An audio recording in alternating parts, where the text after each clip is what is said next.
Vamos dar início ao diálogo sobre a descriminalização das drogas.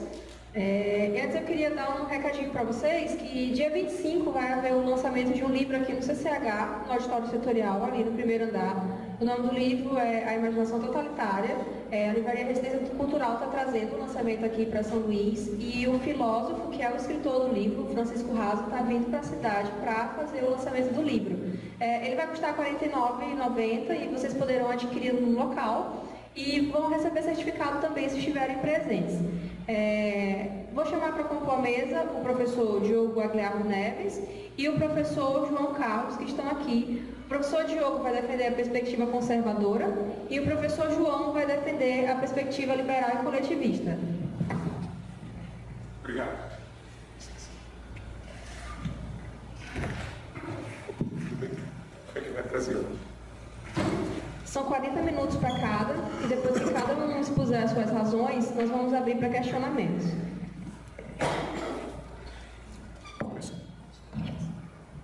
Eu começo.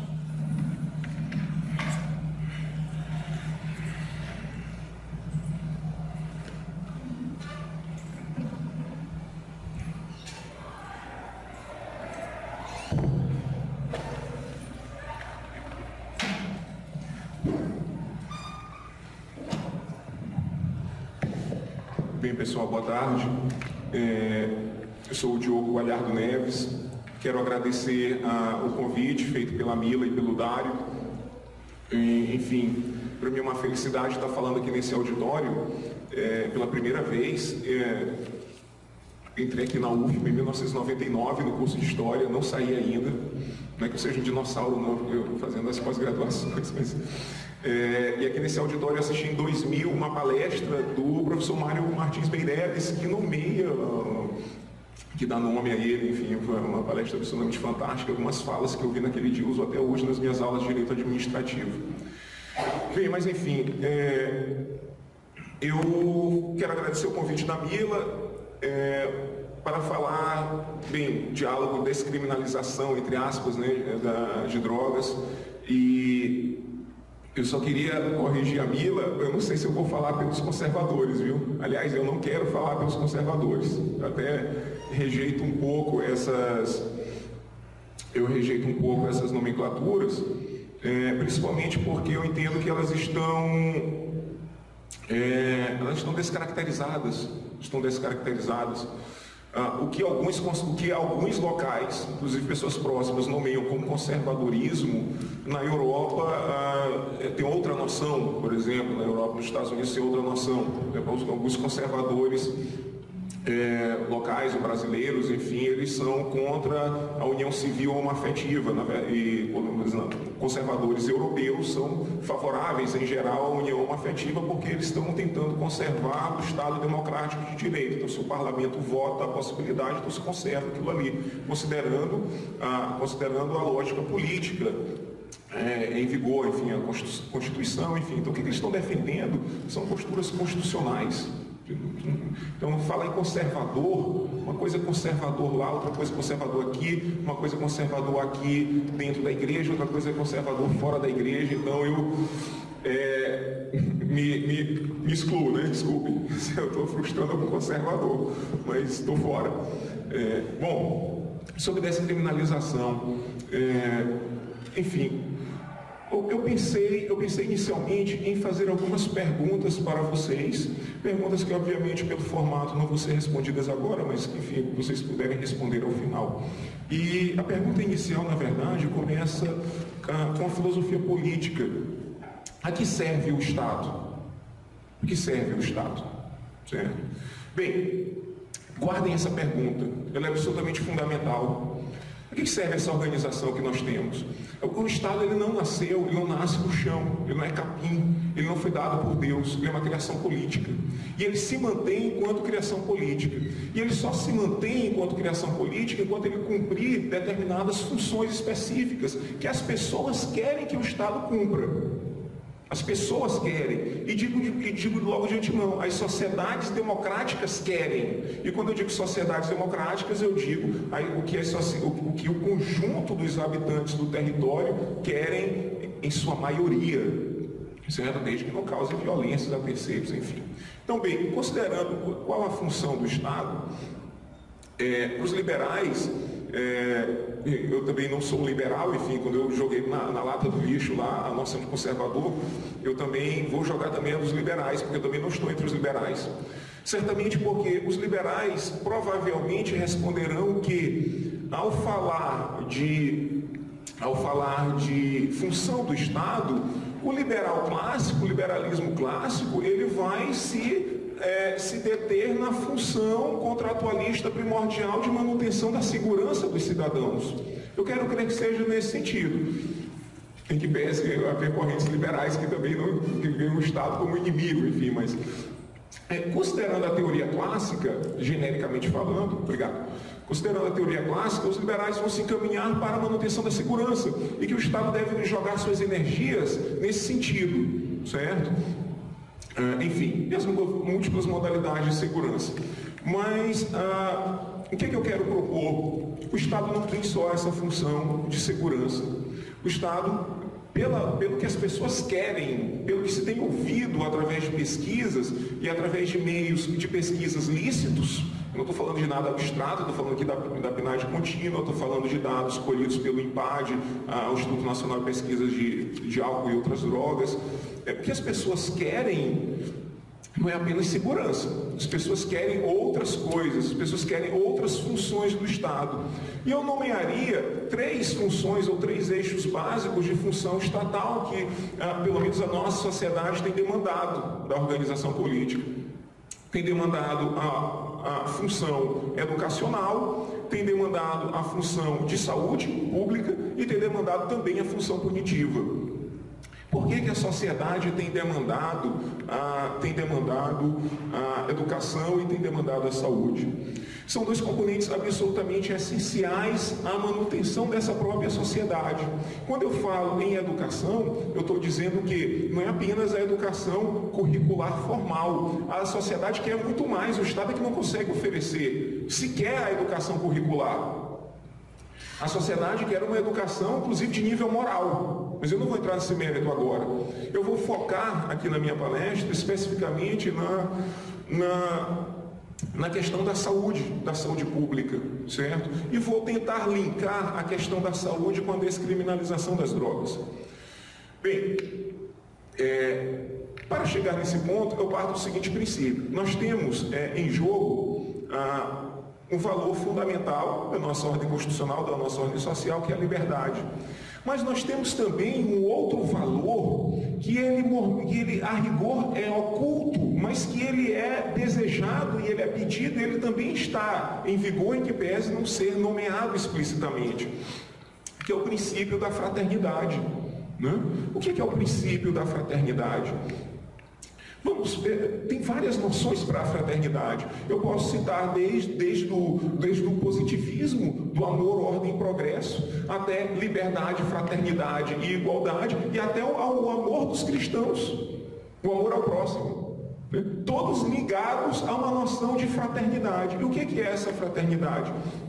Eu consideraria mais ou menos no sentido quase vulgar que nós temos, em de nós sermos fraternos com o concidadão. E o que é fraterno o que é ser fraterno com o cidadão através pessoalmente? Eu olho um concidadão numa situação de risco, uma situação perigosa, uma situação caótica, e eu me predisponho a auxiliá-lo a superar aquela situação. Bem, em determinados quadros sociais, é virtualmente impossível que pessoas, isoladamente ou até em pequenos grupos, consigam executar essa fraternidade. E o que elas delegam? O que elas fazem? Elas delegam a uma instituição a ação fraternal. Essa ação fraternal, ela pode ser conduzida por uma igreja, por exemplo, por uma associação de moradores, uma associação humanitária, ou pode ser conduzida pelo Estado objetivamente através de seus aparatos administrativos. E a saúde pública, esse contexto é absolutamente fundamental. A saúde pública está dentro a instrumentalização dessa fraternidade que rege a organização civil, certo? Pelo menos no meu ponto de vista. Bem, e nessas circunstâncias, o que isso tem a ver com drogas? Eu preparei uma apresentação esquemática, infelizmente acabei de descobrir que esqueci meu computador em casa. Mas, enfim, eu vou tentar superar esse problema. Bem, a posteriori tem as referências todas montadinhas e quem quiser eu posso enviar por e-mail. Se não chegar aqui antes do computador, enfim. Mas, bom, o que saúde pública tem a ver com drogas? Eu não sei se as pessoas que me convidaram, a Mila e o Dário, eles tiveram acesso a um trabalho que eu publiquei no semestre passado, aproximadamente por essa época, final do mês de julho, começo do mês de agosto, na Abrasco, a Associação Brasileira de Saúde Coletiva, do Congresso Nacional que aconteceu em Goiânia. A Abrasco é uma das principais organizações, talvez é a principal organização para tratar de saúde coletiva. E o meu artigo foi justamente tratando sobre o crack e o sistema CAPS, CAPS-AD ou CAPS, álcool e drogas. E nesse artigo eu defendo a ilicitude, não assim talvez com essas palavras, mas a ilicitude, a incorreção talvez das políticas públicas adotadas no Brasil com relação a quem é acometido pela dependência do crack. O que se operou ali? Eu não sei se vocês tiveram acesso a isso, eu até imaginei que no começo vocês tinham me convidado por causa disso, né? Enfim, o que se operou? Havia, como há ainda nos meios médicos,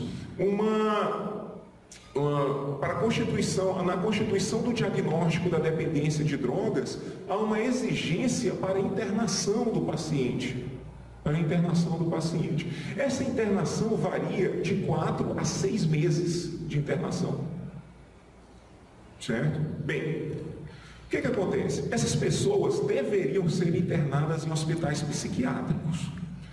O que acontece hoje? Nós não temos hospitais psiquiátricos. Eles foram liquidados através de um movimento chamado antimanicomial, que foi implantado em meados dos anos 80, entrou os anos 90 com todo o vigor e os manicômios foram todos fechados. Bem, não vou também me aprofundar nessa diferença, mas há uma divisão técnica entre manicômio e hospital psiquiátrico. Vamos supor que o manicômio fosse uma espécie de pequeno campo de concentração e o hospital psiquiátrico fosse um local onde efetivamente houvesse tratamento para o dependente de drogas.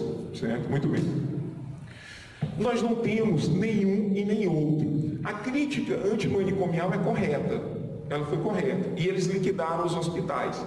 O que acontece? Não se construiu, eles liquidaram os manicômios, e não se construíram os hospitais psiquiátricos. Se criou-se um programa, desculpe a linguagem vulgar, meia boca, chamado CAPS, que não atende. Sequer em termos teóricos, quanto mais em práticos. O sistema CAPS não foi implantado em lugar nenhum, conforme a legislação determina.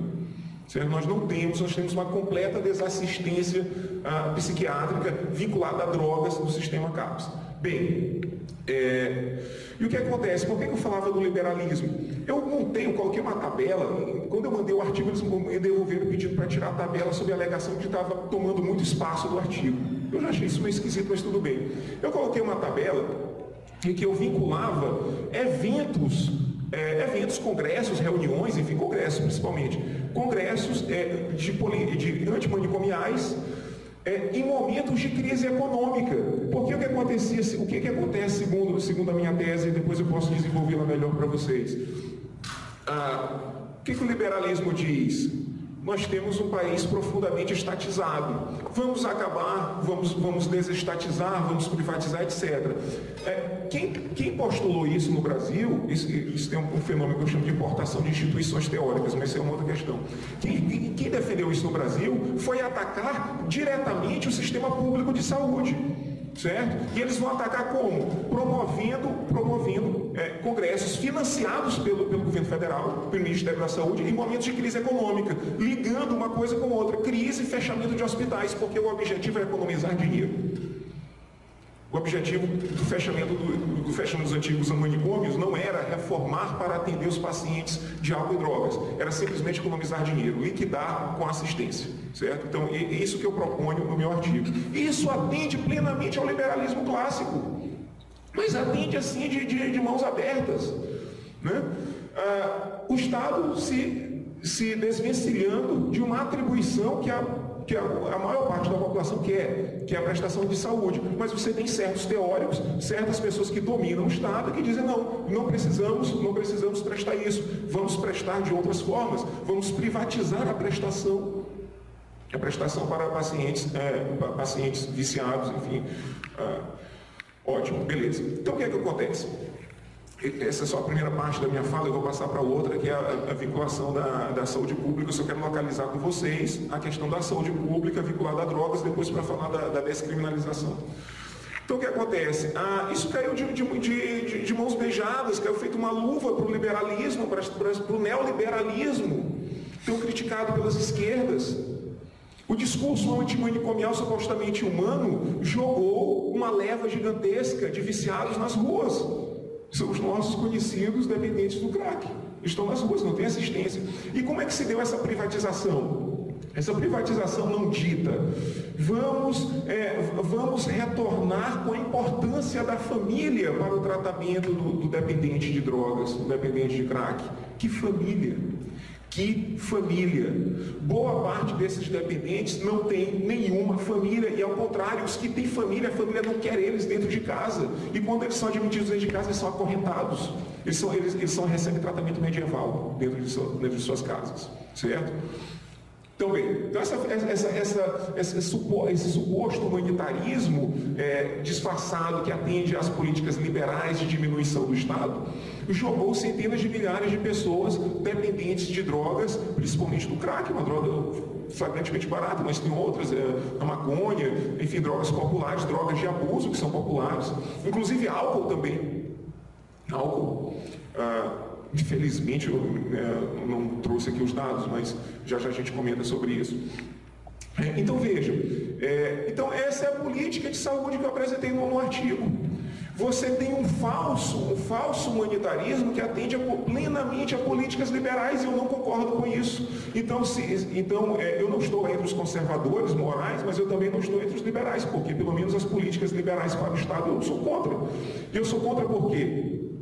Porque virtualmente eu preciso considerar que a Constituição em vigor, quando fala em saúde, eu fiz um levantamento, se vocês colocarem, pegarem na internet, aí no site gov.br, botarem Constituição Brasileira e digitarem lá no buscador a palavra saúde, ela vai aparecer mais vezes do que a palavra liberdade, salvo o melhor juízo. São 57 citações à palavra saúde e 17 ou 27 em liberdade.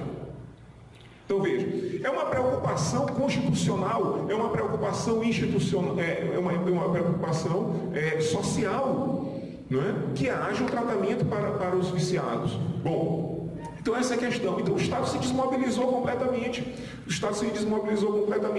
sabe o que é mais estranho, mas que corrobora, pelo menos na minha visão, corrobora essa tese que eu apresento para vocês?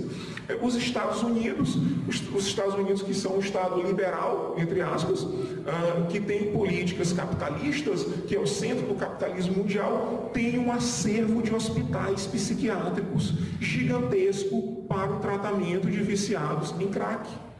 Por isso que ninguém olha levas de, cracudos andando nas ruas dos Estados Unidos. E agora eu vou passar, eu vou tentar trazer mais aproximadamente para o tema da descriminalização, a liberação de drogas. Do que se está falando aqui de liberação de drogas? Essa já é uma segunda pergunta que eu ponho para vocês. A primeira era a que serve o Estado, certo? A segunda pergunta é, do que estamos falando? Desculpa, tu quer dizer alguma coisa? Não. Beleza. Eu também não sou dado a protocolos, viu? Se vocês quiserem alguma coisa, pode se manifestar livremente. Então, enfim, do que se está falando em descriminalização de drogas? Bem, você tem nesse tema, você tem as mais variadas opiniões sobre descriminalização ou despenalização. Eu não vou nem entrar aqui no tema aqui dos conceitos diretamente jurídicos, porque o debate aqui não é para estudantes de direito, nem o debate é jurídico especificamente. O que nós estamos falando? Do que estamos falando? De que drogas estamos falando? Né? De que viciados? Para quem? Bom, eu me baseei para falar sobre descriminalização no voto do ministro Barroso, sobre um recurso extraordinário que questionou a constitucionalidade do dispositivo da lei de drogas que definia o porte para uso pessoal como crime, certo?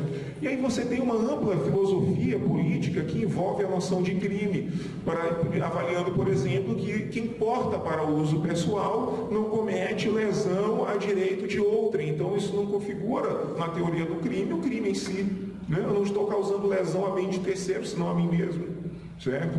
Então, muito bem. Então, eu parto do voto do ministro Barroso. E tem alguns pontos interessantes do voto dele que precisam ser questionados, porque vão diretamente desmistificar alguns argumentos. Isso eu chamo de falência do argumento. Vão desmistificar alguns argumentos que comumente são apresentados para a defesa da descriminalização, pelo menos, do uso da maconha. Bem, o voto do ministro Fachin, que também foi no sentido da descriminalização com relação ao porte de uso pessoal, ele foi enfático em dizer, ao menos para a droga aqui discutida. Ele se absteve completamente de discutir outros temas, outras drogas, manteve exclusivamente na maconha. E é por isso que eu pergunto, essa pergunta é fundamental. Descriminalização de drogas, do que estamos falando? É só maconha? Não é só maconha. Bem, bom, mas vamos falar sobre ela, né? Então, o ministro Barroso comenta que tem uma série de argumentos, inclusive eu até coloquei na minha rede social, o principal, o mais frequente no voto dele, que é com relação ao risco de experimentação da droga, o risco de experimentação da droga. E o paralelo que ele faz é absolutamente absurdo. O ministro do STF, pelo menos no meu entender. E é absurdo por quê? Ele compara o risco, e o risco existe, e o risco é de dano ao indivíduo, a quem experimenta. O que ele diz? Ele diz o seguinte, ninguém pode condenar, por exemplo, quem salta de paraquedas. Ninguém pode condenar também um mergulho submarino, que são experiências de alto risco ou alpinismo, colocam em risco a vida de quem experimenta. Poxa vida! Não dá para reduzir a experiência com a droga de abuso à mera experimentação. Não dá para fazer isso.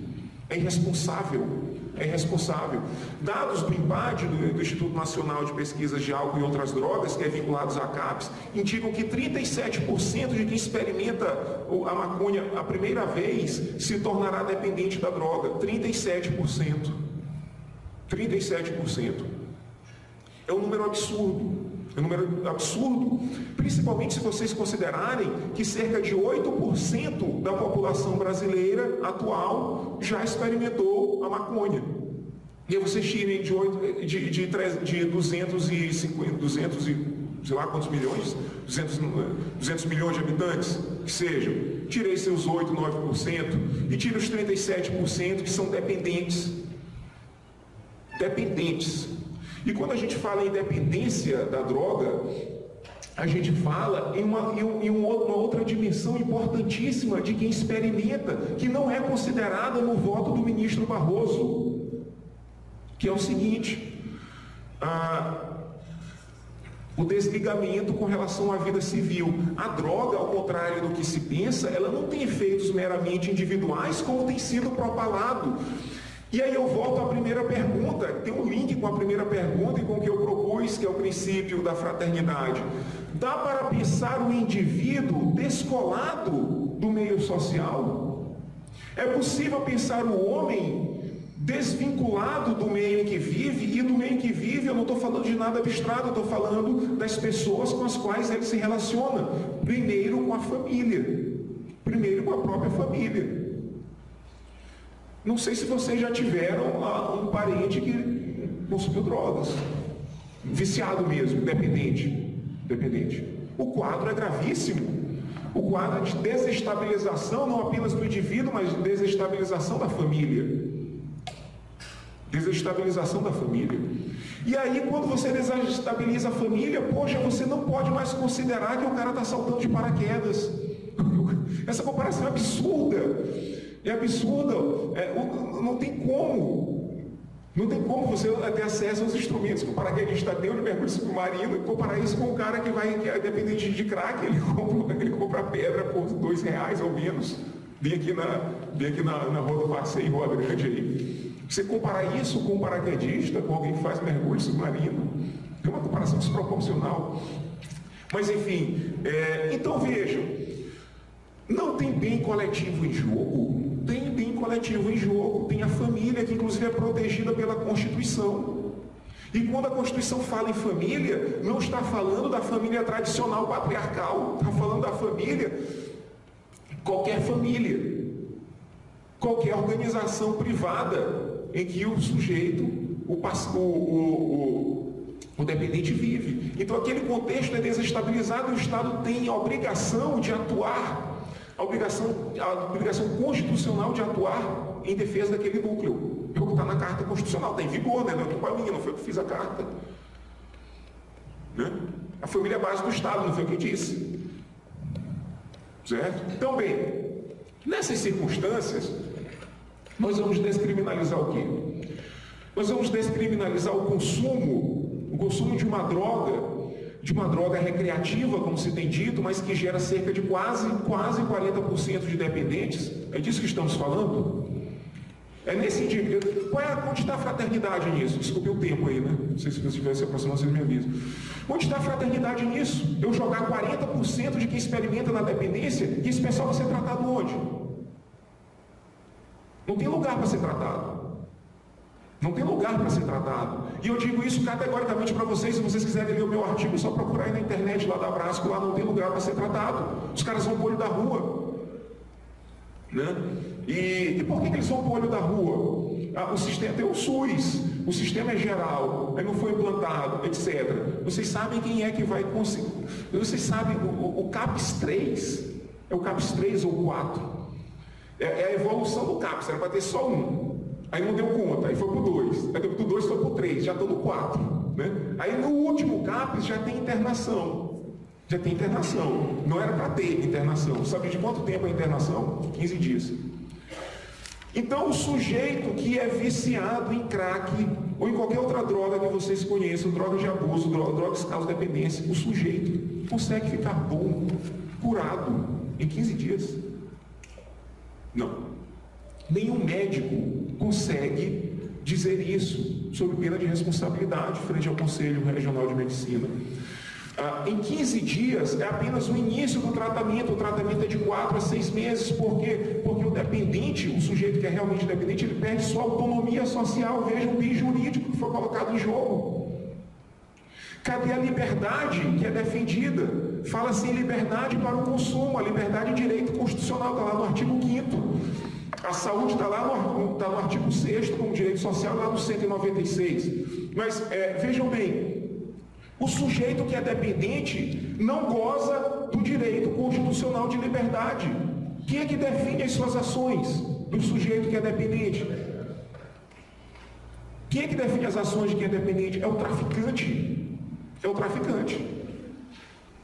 O cidadão que é dependente vai vender os bens que está em casa, ele vai praticar roubos, vai praticar furtos. E aí quem fala em descriminalização diz o seguinte: o sujeito que está consumindo, ele não pode ser penalizado pelo consumo. Sabe por que ele vai ser penalizado? Ele vai receber uma pena, e é tipificada, e ninguém está discutindo isso. Ninguém está discutindo isso. Ele vai ser tipificado por roubo, por furto, por agressão, por lesão corporal grave. Ele vai receber essas tipificações, e Pedrinhas está cheia, sabe de quem? De dependentes de drogas. Pedrinhas está cheia de dependentes, por quê? Pedrinhas e outros presídios, porque o sujeito está entrando como tipificado, como em curso, em roubo, ele está tipificado em furto, ele está tipificado em agressão, mas qual é o problema dele? Não é nem furto, nem agressão, nenhum dos outros crimes. O problema é que ele é dependente. Ele é dependente, não tem tratamento. Então, pasmem os senhores, Pedrinhas está se transformando, Pedrinha e qualquer outro presídio, está se transformando nos novos manicômios. Nos novos manicômios. O tratamento de 4 a 6 meses que o sujeito vai passar é lá, numa cela, com aquela turma do mal. Então vejam a circunstância do problema. Isso tudo por opção política.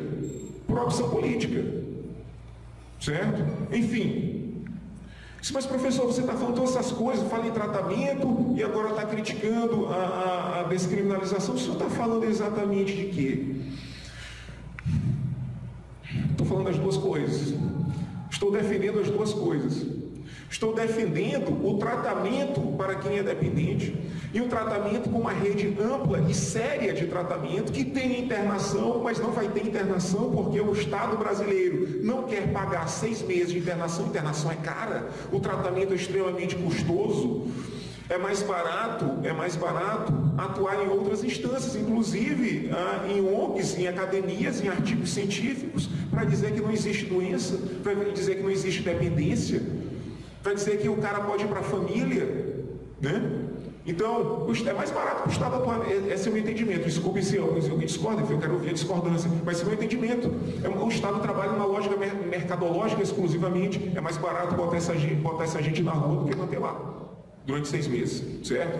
Mas eu vou dizer para vocês, a coisa é tão caótica, é tão crítica, tão antirrepublicana, que existe uma fração da sociedade que passa pelo tratamento de 6 meses, que vai para a clínica particular, para a clínica psiquiátrica particular, pagar horrores, pagar fortunas numa internação, né? Aí realmente o sujeito passa 6 meses lá, por quê? Porque ele vai retomar, ele vai tomar medicamentos caríssimos durante praticamente 3 meses, e nos outros 3 meses ele vai passar por exercícios multidisciplinares com psicólogo, com assistente social, com esses que fazem artesanato, me foge agora o nome que faz terapia, obrigado, Breno, terapia ocupacional, para quê? O sujeito retomar a sua autonomia que foi perdida com o consumo de drogas. E quando eu falo em retomar a autonomia, é retomar a liberdade que a dependência jogou no lixo. Do direito constitucional à liberdade que ele perdeu pela dependência. Que liberdade é essa? Que liberdade é essa que está se falando? De experimentação só? Não é isso que a Constituição quer, pelo menos no meu entendimento. A liberdade já é plena, a liberdade está no contínuo da vida, ela não é na mera experimentação. A experimentação é uma situação de risco, ao contrário. A liberdade deve ser gozada sempre. Beleza. Então pronto, a minha marcação é nessa. É nesse sentido, tratamento para a dependência. Tratamento para a dependência. Punição para quem faz o comércio. Punição para quem faz o comércio. Obrigado. Punição para quem faz o comércio. E por que punição para quem faz o comércio? Existe também um certo mito meio romântico, quem trabalha meio aqui nessa minha linha chama de romantização das drogas, do consumo de drogas. Um negócio meio bacana, meio Bob Marley, jamaicano, poxa, vou puxar um baseado, curtir um reggae e tal, depois vou para casa. Há muito dinheiro envolvido com a liberação do comércio, desde a plantação, desde o comércio em si e desde a defesa institucional da liberação. Há muito dinheiro envolvido. Infelizmente, mas muito infelizmente mesmo, eu não trouxe para vocês os dados das 2 guerras do ópio. Vocês já ouviram falar isso? Guerra do ópio? O que foi a guerra do ópio? Uma guerra para vender droga. Explicitamente, abertamente. Uma guerra, 2 guerras para vender droga. E vender drogas para quem? Dos ingleses, do capitalismo inglês, para vender drogas para a China. No século XIX, isso até, se vocês forem no museu, vocês vão olhar, aqui no Museu Histórico aqui, vocês vão olhar as porcelanas chinesas. Então a porcelana chinesa era comprada pelos comerciantes ingleses, porcelana, seda, os produtos da China. Mas a China não se interessava pelos produtos ingleses.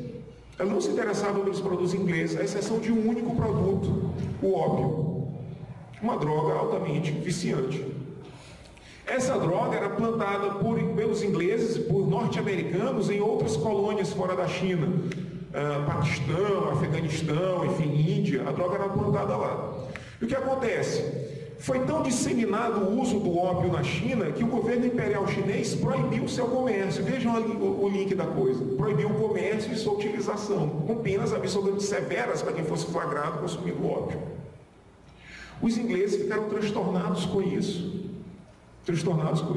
Havia uma companhia de comércio fundada em Liverpool, me fugiu agora o nome, eu não estou aqui com o instrumento aqui, mas fundada em Liverpool. Essa companhia de comércio ela simplesmente levava ela fazia o frete. Ela pegava o ópio nos portos onde ele era vendido e levava até a China. Essa companhia foi uma das maiores financiadoras da Primeira Guerra do Ópio. Perdão, da Segunda Guerra do Ópio, na década de 60, de 1860. Foi uma das principais financiadoras, que era para a China abrir os portos à recepção do ópio. A Inglaterra chegou a exportar 450 toneladas de ópio por ano para a China, o equivalente a 1 grama para cada habitante. Pra vocês terem uma ideia da coisa. O exército chinês ficou desmobilizado, ele literalmente estava drogado. O exército chinês. Certo? Então veja o grande capital. Essa empresa, essa linda empresa que fazia o frete de ópio para a China, está aí no Google, vocês podem colocar. Tem uma matéria do não sei se do Le Monde ou do... Eu fugi agora o nome do jornal, mas enfim, eu juro para vocês que passo por e-mail. Essa empresa, ela vira, sabe o que depois? O banco HSBC. Hong Kong, que eu não sei se vocês sabem, né? HSBC, as letras, né? Hong Kong and Shanghai Bank Corporation. Financiador da guerra do ópio. Dinheiro. E não tenham dúvida que a liberação, como aconteceu no Uruguai, também atende a interesses econômico-financeiros do presente.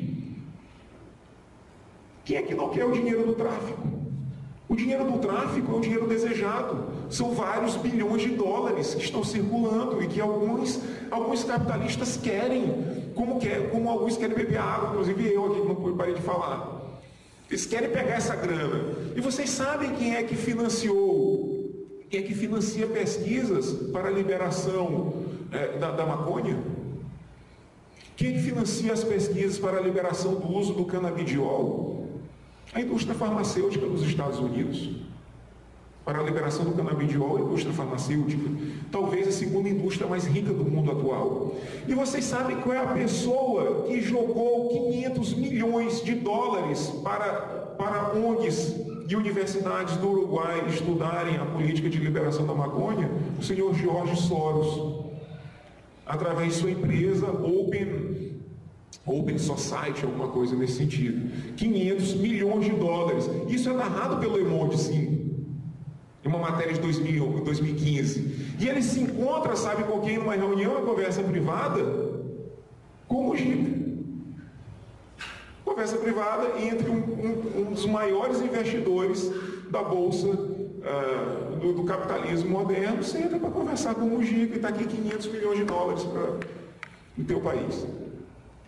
Então não tenham dúvida que é um interesse econômico absolutamente gigantesco, que tem interesse pela liberação. E eu vou te dizer, Dário, esse interesse econômico, ele vai passar perna numa galera, desculpa a expressão. Ele vai fazer uma farsa com muitas pessoas, porque vocês sabem o que é essa liberação, como aconteceu no Uruguai, ou como tem em Portugal? Você tem um controle estatal da produção, do comércio e do consumo.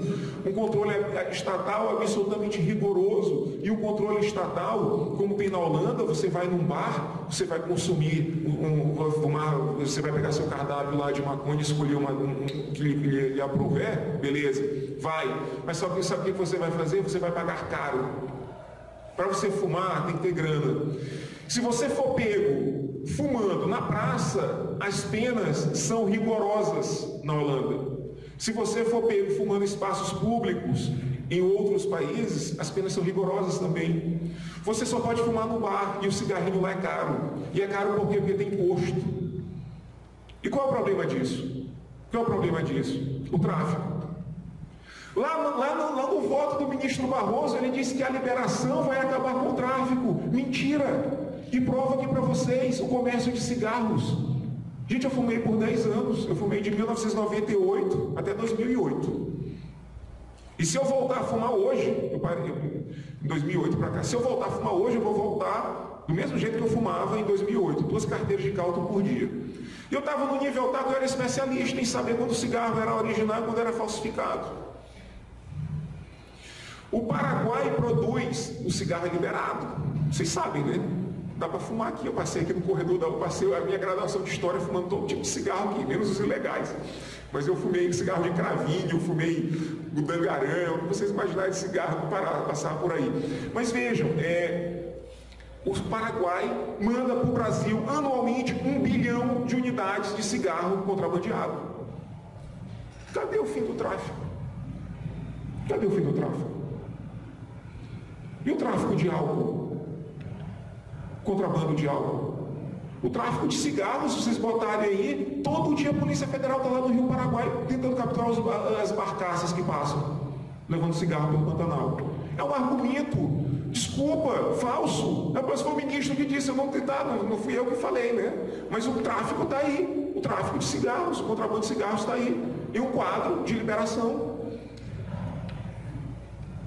Não vai acabar. E não vai acabar, Dário, porque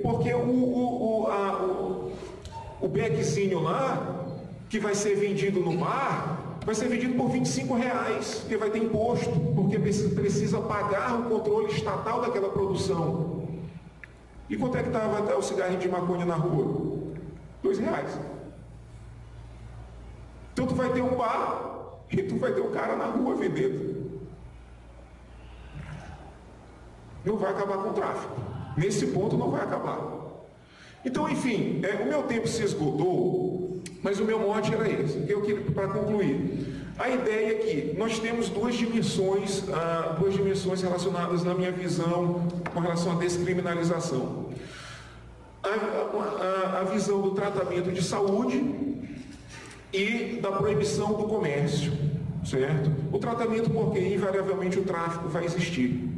E as pessoas que tiverem acesso a ele, a dependência, eles vão ter que ser tratados. O comércio eu não posso admitir pelo princípio da fraternidade. Eu não posso conceber a liberação de uma substância que cause cerca de quase 40% de dependência, que cause lesão a bem coletivo. Eu não estou falando de saúde, porque o Barroso dá tenta escapar e dizer que é um bem indireto, que a saúde pública é um bem direto. Não, é um bem indireto. A família é um bem coletivo, constitucionalmente garantido, que deve ser defendido, certo? Então, temos duas dimensões, não é mera descriminalização. Nós temos a obrigação de cuidar do setor da saúde, certo? E para cuidar do setor da saúde, nós temos um princípio fundamental, no meu entender, que é o princípio da fraternidade, que se vincula a uma ideia do Estado. Como nós pensamos o Estado? Primeira pergunta que eu fiz para vocês. Se nós formos um Estado liberal, como os liberais querem, eu não me filio a eles, porque o Estado vai largar suas obrigações e as pessoas vão precisar de atendimento, elas não vão ter atendimento. E, enfim, seria nesse sentido. O princípio da fraternidade como definidor ou base fundamental para a proibição do dano ao indivíduo e a proibição do dano à coletividade representada de início pela família, mas também pela sociedade formada a partir dos núcleos familiares, enfim. Então seria basicamente isso. Mas, se vocês tiverem dúvidas, a gente, enfim, tomara que tenha debate daqui a pouco. Obrigado.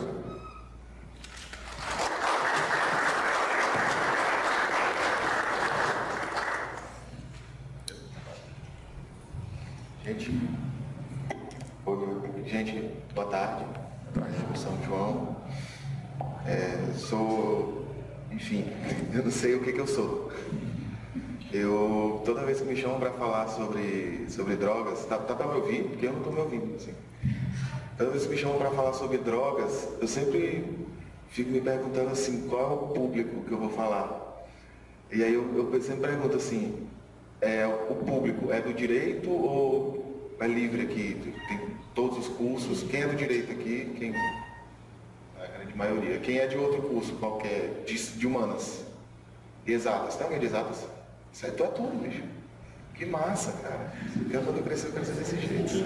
Química, ótimo, perfeito, maravilhoso. Química. É melhor falar de, né? Vai falar da constituição do canabidiol aqui, né? Essas combinações. Eu quero muito, um dia eu vou fazer química.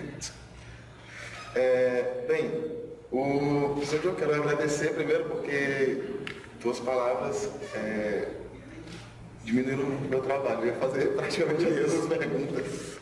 As mesmas perguntas que o professor fez.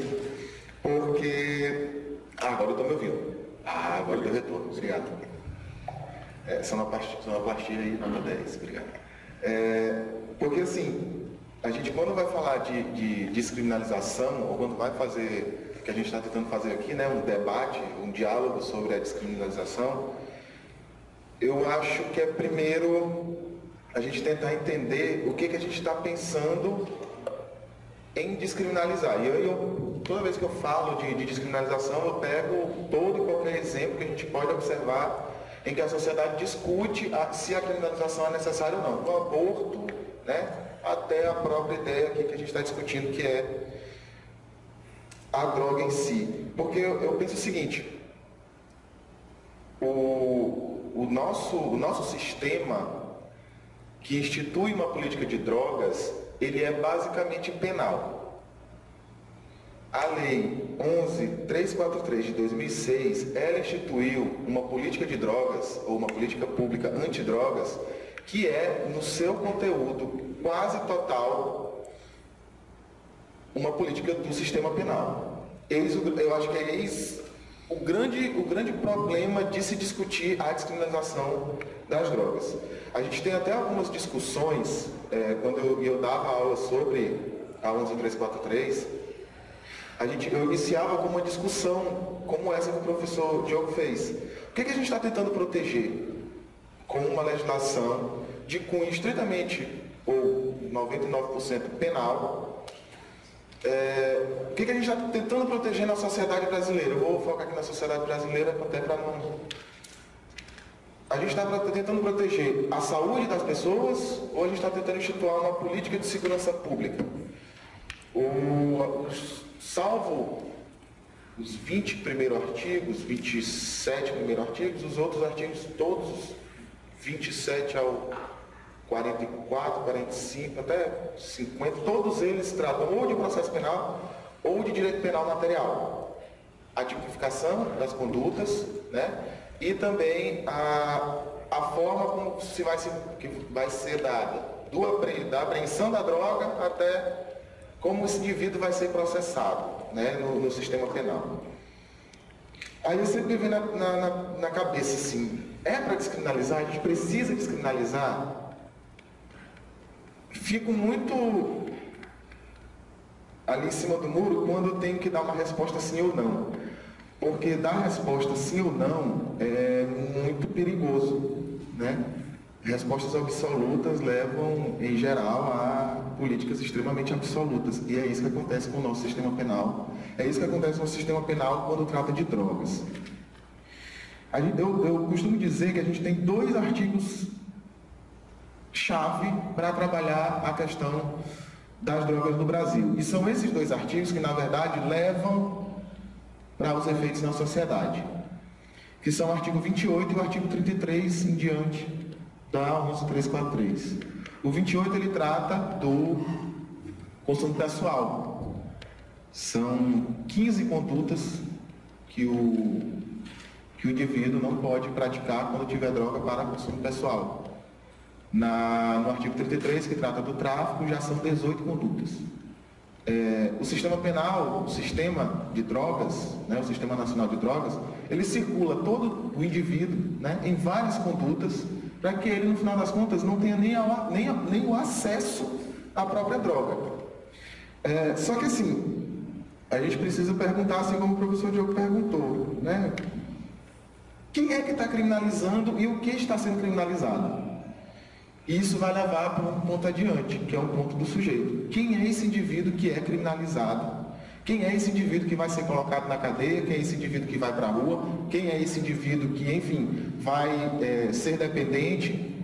Qual vai ser o efeito no indivíduo dessa política de drogas? O Sistema Nacional de Drogas, a gente precisa pensar ele também não como um sistema propriamente penal, apesar de ser um sistema propriamente penal, mas, como o professor falou, com uma série de instituições formais e informais que estão ali o tempo todo passando pelo indivíduo, passando por aquele sujeito que vai consumir a droga em algum momento da sua vida, seja ela lícita ou ilícita.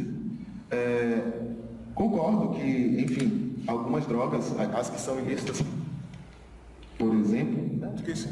Eu acho que sim. Esse aqui é o do Brasil, então. Aí, Oi. Que esse indivíduo, em algum momento, ele vai ter acesso a alguma droga, seja ela lícita ou ilícita, né? E aí, droga, eu estou pensando em toda a química, ou toda substância, natural ou não, que possa causar alguma dependência.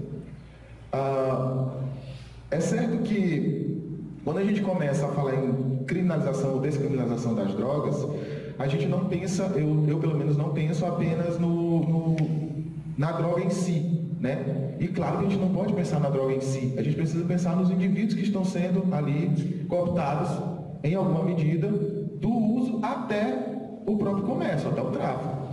Então, assim, com esses dois artigos, que eu chamo de artigos-chave da lei de droga, a gente tem um artigo que eu posso chamar de artigo de redução de danos, que é o artigo 28, em que ele não traz ele traz penas, mas são penas restritivas de liberdade, penas restritivas de direito, e que o próprio juiz vai poder aplicá-las. E o próprio juiz é que define se aquele indivíduo vai ser um usuário ou não. Do 33, não. O 33, ele é resposta direta e aplicada, né, de forma imediata pela própria polícia. Eu fico sempre pensando, bem, como é que eu vou dividir o usuário, que eu vou chamar aqui já de dependente também, e o traficante? Quem são esses indivíduos? Se você trabalha no direito do Tribunal de Justiça, a gente pega os dados dos processos, né, dos processos penais, poucos a gente vai pegar com o indivíduo que chega pelo uso, né, pela utilização, ou pelo 28. Porque, em geral, eles são colocados, de lado, ou então vão passar por alguma, como o professor falou, por alguma clínica de tratamento, em geral, privado. Os indivíduos que passam pelo 33, por tráfico no caso, e os seguintes, eles têm uma pena severa, varia até 30 anos, é equiparado ao homicídio qualificado. Casos e casos que a gente pega em que o indivíduo com cerca de 100 gramas, menos ainda, eu peguei caso de 98 gramas, em que o indivíduo é preso por tráfico. E aí surge aquela dúvida na hora. O processo que o professor falou, o recurso que está sendo discutido no STF é por causa de 2 ou 3 gramas.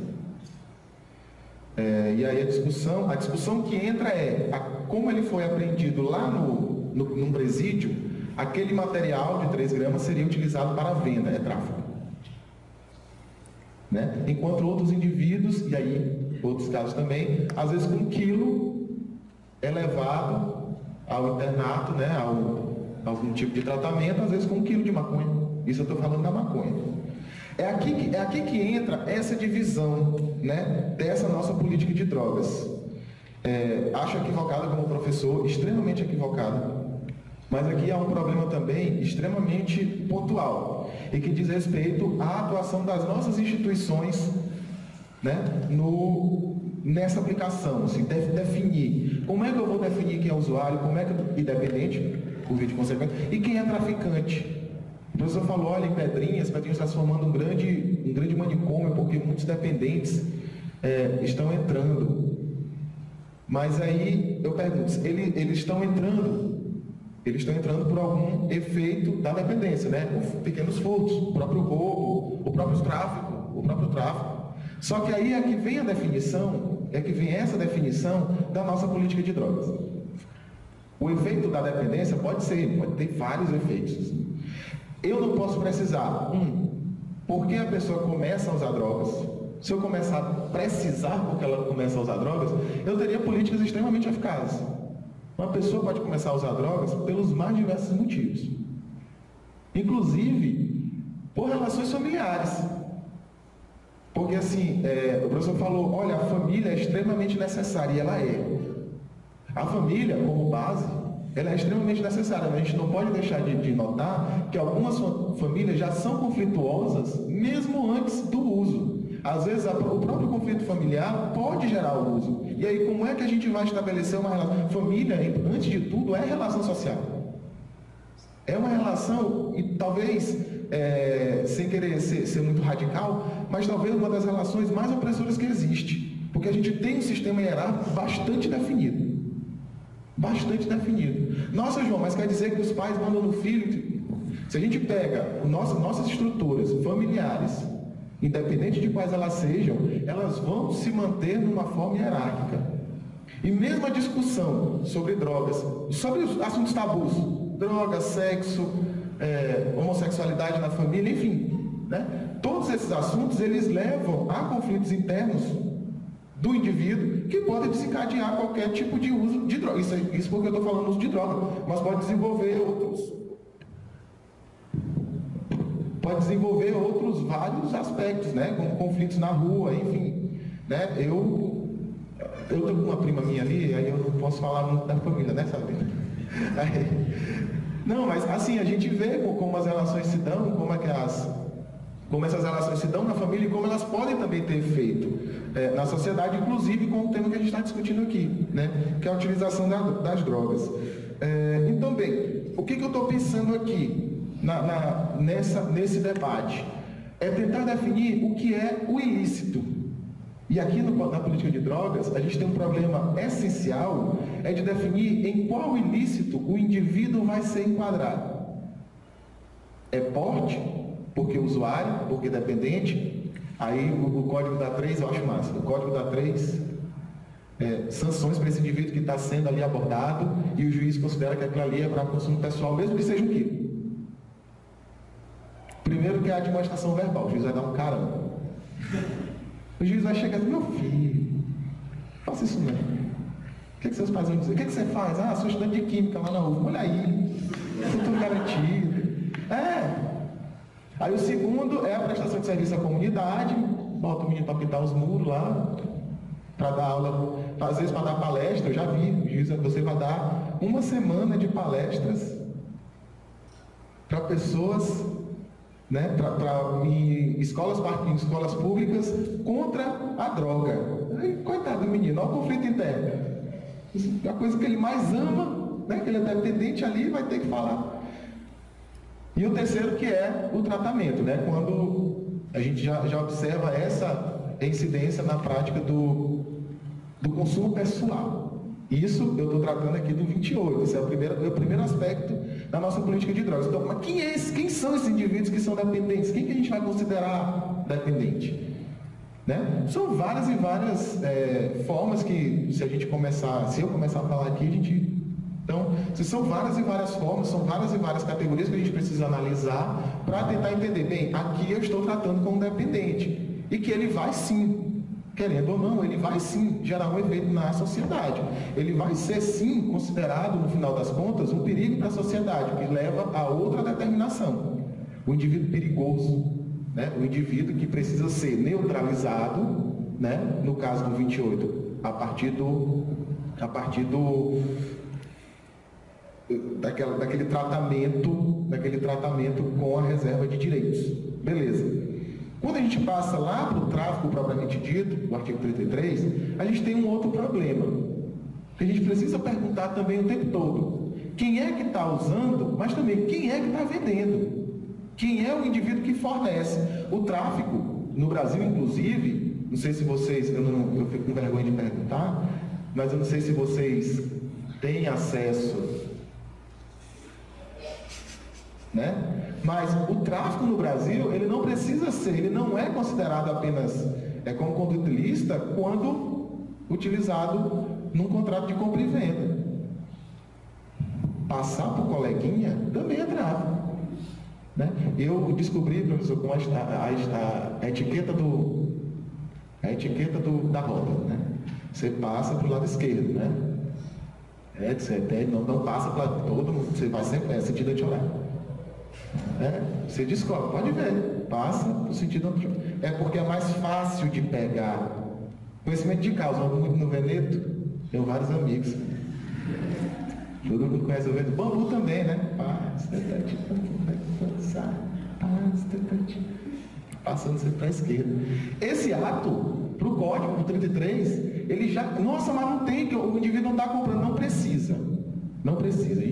No nosso sistema de drogas, a nossa política de drogas, não compreende o tráfico apenas como uma conduta de compra e venda de drogas. Fornecer, ainda que gratuitamente, diz lá o 33, é tráfico.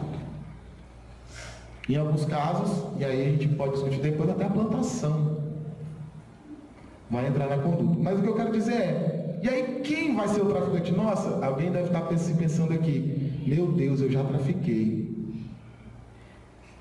E aí fica pensando, nossa, eu vou ser preso de 5 a 10, se habitual, 15 a 30 anos. Como não era oneroso ali, aqui todo mundo no mínimo 5 anos. Todo mundo não, desculpa, quem já traficou, né? Então, quem é esse indivíduo? Quem é esse traficante?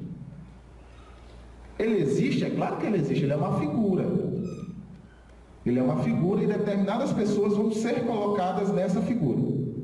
Ela é uma figura que já existe e que a gente precisa se afastar dela o tempo todo. Não é? Mas às vezes essa figura, de acordo com a legislação, vou trabalhar aqui com a ideia de legislação, essa legislação diz que a figura sou eu mesmo. Enfim, quando determinada instituição pode dizer quem é 28, quem é 33, quem é usuário dependente, quem é traficante, né?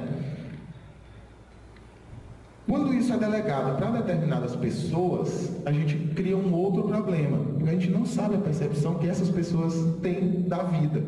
E que percepção é essa que ela teve, inclusive usuários, que, querendo ou não, vocês sabem, tem juiz usuário, não só de maconha. Processo administrativo já é massa, eu trabalho no tribunal, eu trabalho no processo administrativo, a gente sabe de cada marmota dessa galera. É cada marmota de trabalho escravo. A dependência química é absurdo. Assim, e eu fico me perguntando, quando eu vou colocar esse indivíduo cara a cara com ele mesmo no processo? Ele está ali cara a cara com ele mesmo no processo. Quando ele se vê naquela situação, ele precisa de uma forma ou de outra, né, dizer, eu estou fazendo algo contra essa mácula na sociedade que se chama droga e que existe em todos os âmbitos, em alguns aspectos ela é até receitada, alguém obriga você a usar droga, chama médico o nome, né? Alguns amigos incitam ao uso da droga, bebe, isso eu estou falando das listas, né?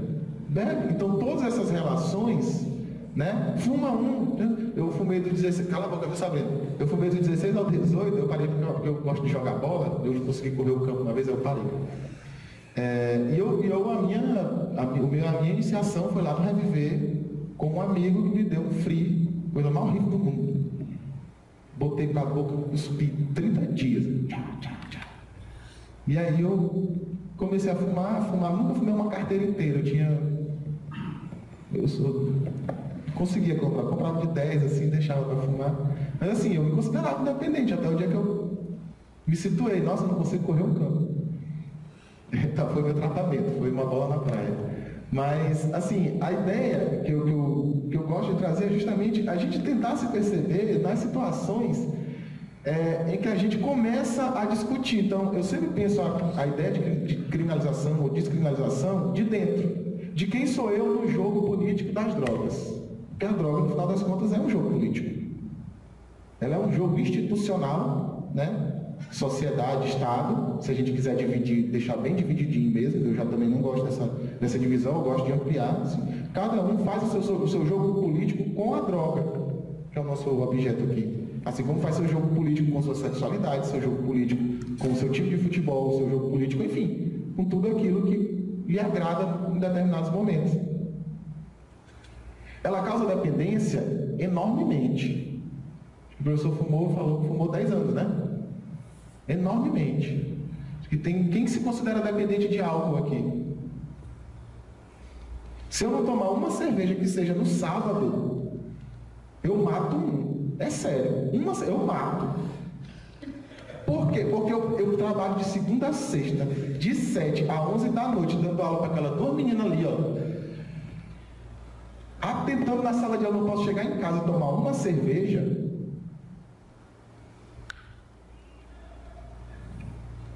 Professor, mas aí a maconha, ela já é... Olha, eu penso nesse caso específico da maconha, que na verdade ela foi criada como um instrumento necessário para a nossa limitação de dependências. Acredito muito na hipótese de que a dependência, na verdade, ela é um grande discurso médico utilizado pelo sistema penal. Por quê? A ideia de dependência, ela traz uma ideia de doença, né? E essa ideia de doença, ela precisa ser bastante trabalhada. Ela precisa ser localizada, no primeiro aspecto. Ela precisa ser estudada, ela precisa ser examinada, ela precisa ser curada. Então, para a droga, para a maconha, no caso, para as drogas ilícitas, o que a gente cria com o sistema nacional, essa política de drogas, é, na verdade, um grande instrumento de limitação das nossas dependências. Então, a legislação, né, ou enfim, as políticas públicas, aqui não, queridinha. Aqui não. Vamos descriminalizar a maconha. Quando a gente descriminaliza a maconha, beleza, a maconha entra na qualidade, né, finalística de dependência, então aqui você pode fumar, mas passou da maconha, aqui não, queridinho. Você está limitado, né? O que o nosso código faz é isso, porque no final das contas, o porte, você não pode ter para você mesmo sem alguém que lhe vendeu, sem alguém que lhe deu. Como é que eu vou ter se ninguém me deu? A questão da droga, ela nunca pode ser pensada de maneira única, ou só para o usuário, ou só para o traficante. A política de droga ela precisa ser pensada o tempo todo, e a todo tempo, numa questão de relação social. E de relação íntima também, da pessoa consigo mesmo, de conhecer os seus limites, se alguém está falando de autodeterminação do sujeito, né? Da pessoa mesmo com relação aos seus limites. Se quanto, professor? 37%? Cerca de 37%. Na primeira... Na primeira. Os dados do IPAD indicam que as pessoas que experimentaram, 37% delas terão dependência em um momento posterior, que não é após a primeira experimentação, mas a partir... Mas digamos que, assim, se a autodeterminação, a gente precisa se autodeterminar, conhecer os nossos limites, e aí entra a ideia de relação. Se a nossa relação basilar é a família, conversar com os pais, né? Não criar um tabu sobre a droga e nem um tabu da droga, né? Um tabu sobre a droga no sentido de que a droga tem que ser algo afastado, quando na verdade está o tempo todo em contato com drogas. Além de cerveja, eu sou dependente de cafeína. Se eu chego na repartição e não está lá pronto o café, eu não começo a trabalhar. Eu chego e digo assim, não vai ter celeridade processual. Se não tiver cafezinho, não tem celeridade processual. Mas assim, a gente está o tempo todo em contato com drogas, né? Isso eu trabalho na ideia de drogas com substâncias químicas. Mas se a gente está falando de autodeterminação, né? A gente precisa primeiro entrar em relação com as pessoas mais próximas para conhecer os nossos limites e que limites a sociedade pode me impor. Beleza. Se eu estou falando de ter a droga enquanto portador independente, tem alguém que vai me vender. Tem alguém que vai me dar, já que o tráfico ele também não é apenas oneroso. A dependência, ela pode ser considerada também, dentro dessa ótica de discurso, quando eu falo da ideia de que o dependente que vai preso, quando eu falo preso por praticar algum ilícito, que não o tráfico, mas algum outro ilícito para manter a sua dependência, essa dependência ela pode ser utilizada também de forma a definir traficante e usuário. Nossa, mas o indivíduo está roubando para manter a droga. Eu peguei um caso no tribunal em que um dos indivíduos, geralmente é caso de plantão, o indivíduo ele foi preso, considerado dependente, e ele estava sendo preso por um furto de uma soma em dinheiro que alguém tinha esquecido. E aí ele pegou e ele falou, bem, eu peguei esse dinheiro para quê? Eu peguei esse dinheiro para comprar droga, porque eu não tinha mais para comprar droga. E a droga que ele era viciado, o indivíduo de classe baixa, era viciado em cocaína. Uma droga extremamente cara. Quando você olha a situação, quando você percebe toda a situação desse indivíduo, bem, mas ele precisa ser preso, ele precisa ser punido, ele tem alguma responsabilização para ele. Mas aí, quando eu trago para o sistema penal, e eu penso até na ideia de dependência, qual seria a forma de controlar as ações desse indivíduo de forma a não ter esse reflexo, pelo menos criminoso, vamos chamar de criminoso, na sociedade? É o quê? É trancá-lo, trancafiá-lo em algum tratamento, ou é dar a própria punição, né? Falando redundantemente, a punição punitiva que o Código estabelece, de 1 a 4 anos. Acredito que se ele fez, e aí eu concordo com o professor, se a ideia de liberdade dele está corrompida, ou pelo menos limitada pelo próprio uso de drogas, eu tenho uma péssima notícia. Se a limitação está dada pelo tráfico de drogas, se a limitação está dada pela droga, pelo indivíduo, ele próprio não tem condições de determinar que aquele fato que ele pratica é realmente ilícito. Porque ele não está praticando um ato ilícito por vontade própria, ele está praticando um ato ilícito pela dependência, né? Isso quando o indivíduo ele é dependente, está com a droga, ainda pega dinheiro e vai preso por tráfico. Aí são dois sujeitos muito só, olha que coisa louca. Então, esse indivíduo, quando ele é preso, a gente tem no sistema penal um instituto para ele, assim, ele não é para ir preso, não é para ele ir para Pedrinhas. Isso demonstra, como o professor falou, uma grande, não sei se falência, ou talvez uma ampliação desse sistema penal. Esse indivíduo, ele precisa receber, no final das contas, uma tutela específica do direito penal chamada medida de segurança. A medida de segurança, que é aquela, eu chamo de sanção, né, que é aquela forma de responsabilizar o indivíduo quando tem a capacidade, né, minimizada e pratica algum ato ilícito, né, e ao tempo ele não tem condições de determinar que aquele ato é ilícito. Como é que o indivíduo vai determinar um ato ilícito?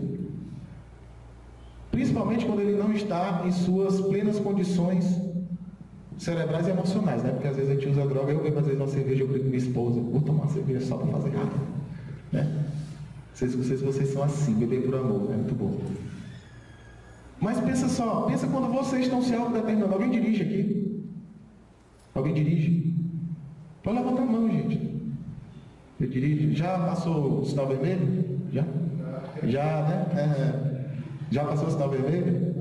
É bom que eu estou cheio de criminoso aqui. Estava bêbado quando passou? De madrugada, pô. Mas princípio da insignificância, não posso ser roubado. Né? Quem já recebeu troco a mais aqui? Devolveu? Só honesto, só os honestos. Né? Quem tirou xerox com dinheiro aí, ó? Livro todo de xerox.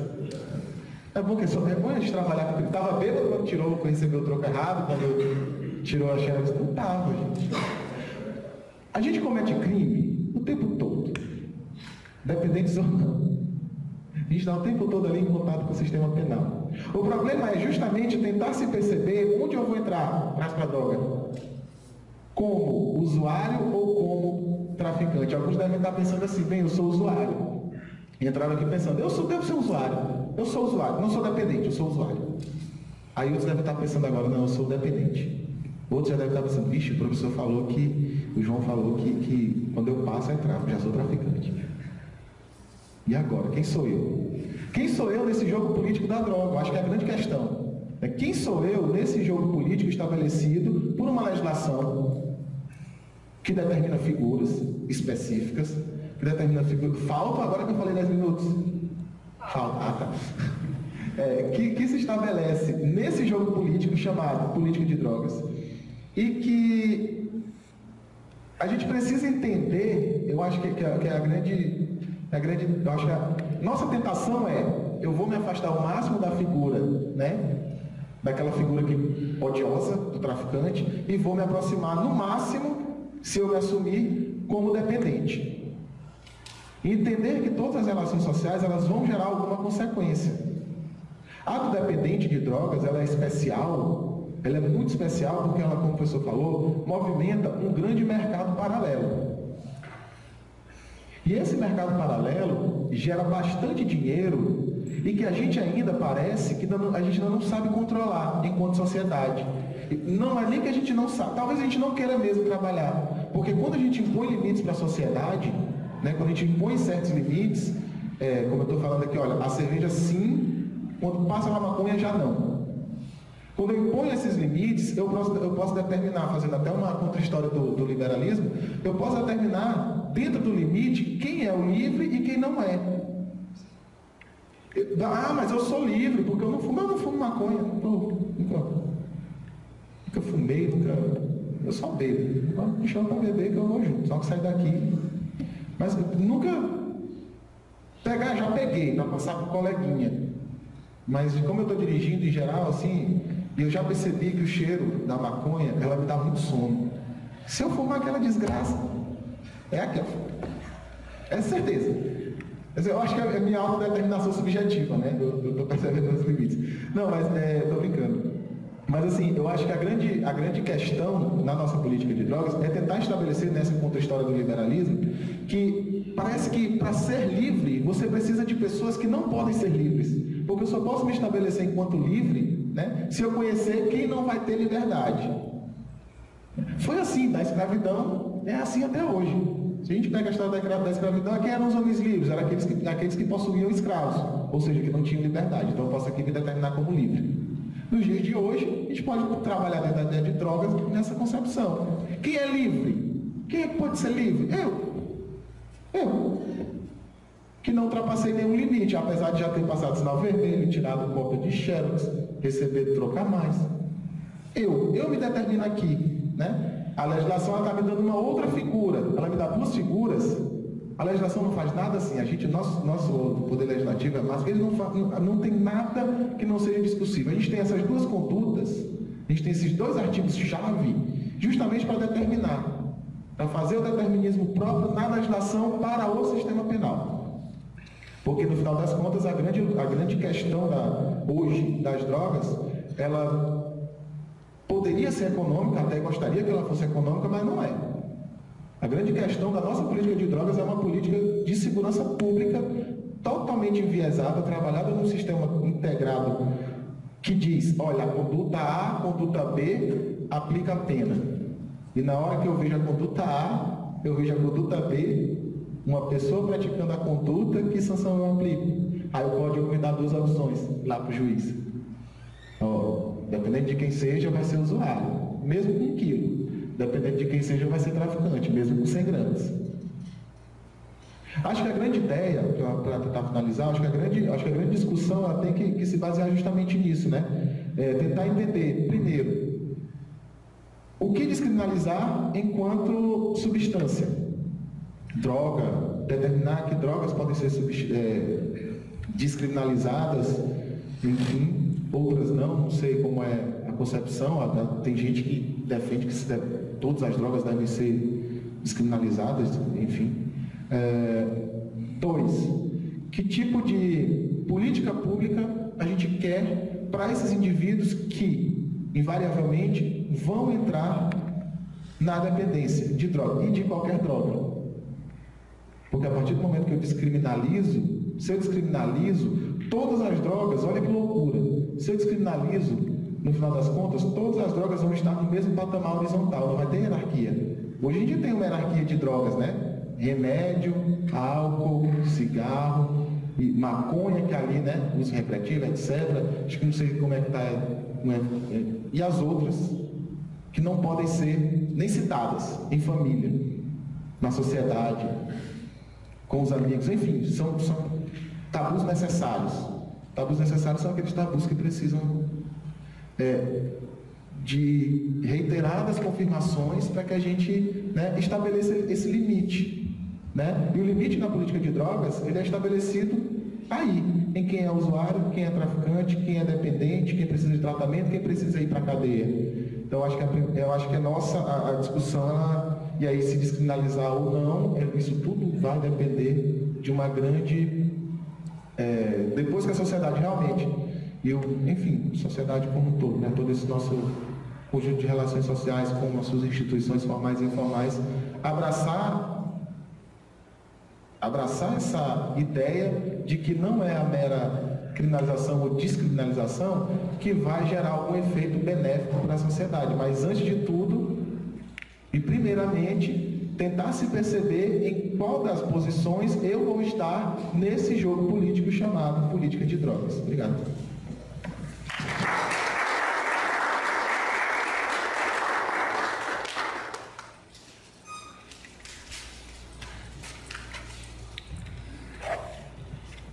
Obrigado aos palestrantes. Alguém quer fazer alguma pergunta?